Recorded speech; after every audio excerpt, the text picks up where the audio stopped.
Welcome to this series exploring innovation, progress, and achievement using a technocentric paradigm by Ash Stewart. The last 4 episodes have had the intention of setting the stage for what I am talking about in this series. Let's take stock. Let's briefly recap what I've said, so I can now present my plan for what's to come next on here, over the next few months. This journey is fundamentally about taking a new way of looking at the world, the technocentric paradigm, wherein I use the term technology as encompassing all of human activity, everything where man modifies nature to build a new artifact, the tools that augment our own human capabilities as determined by our biology. But in the technocentric view, I'm also including, in a deliberate divergence from established norm, abstract elements that have been instrumental in enabling us to build these physical instruments themselves as part of technology. Thus, we have both artifactual and institutional technologies that together allow us to take this integrated, technocentric view. I trust I've made my case about this when I talk about it in depth, in particular in 02, a first look, a new framework. Next up, in TecC 03, a stepping stone, I'm briefly chronicling the very birth of technology within the scope of my definition stated above, followed by whistle-stop tour of some key breakthroughs in TecC 04, from stone to silicon, coming right up to more or less the present day, with some more basic details and examples in the remaining 3 articles before this. So next begins the real part of the journey. Insofar as this is a historical outline of human progress, I have found it convenient to divide this into 5 stages or sections. Pre-modern or PM, Renaissance and Enlightenment or RE, Industrial Revolution or IR, Information Age or IA, AI Age or, of course, AI. Having decided on this, the next big question is that of sequence. In what order to go about this?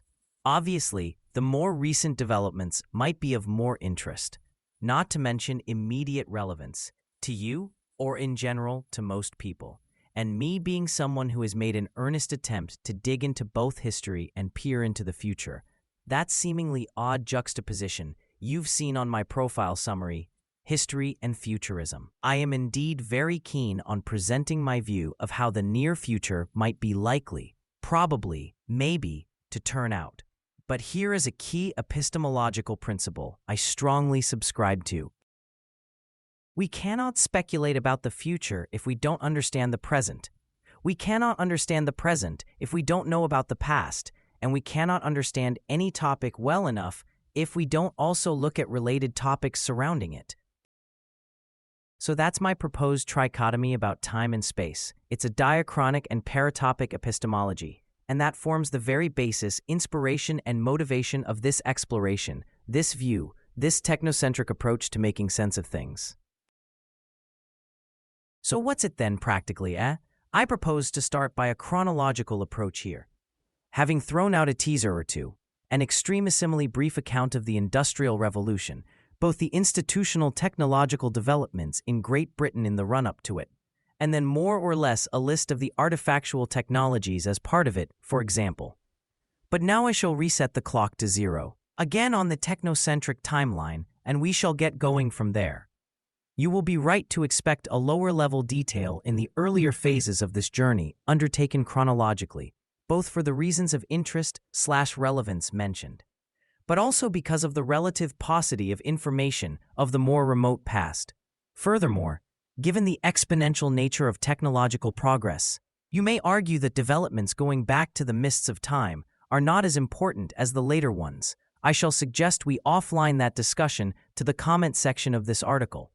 As a middle ground, my focus hereafter is going to be a bit more on outlining what happened, with in many cases less detail about some of the specifics than I might like to cover, but with the door left open for a more thorough treatment should you and other readers want it. So do not hesitate to comment on such stuff under each article. Now, despite this chronological approach I intend to take, I'm not closed to the idea of, at least in due course, changing tack to something based on other factors rather than just order of events on the timeline. Perhaps the more important, or the more interesting, or the more intriguing ones get more prominence. Again, I'd ask you to tell me what you'd prefer. I'd invite you to comment on this and related matters under each article in this series, because that feedback is important, and I am genuinely interested in knowing what you think of my ideas as expressed in these writings. Because without this becoming a more interactive forum, where you can share your ideas and reactions to mine, this wouldn't be as interesting a journey as you can help make it. So thank you for making it on this journey with me so far. And here's to some fun technocentric exploration ahead.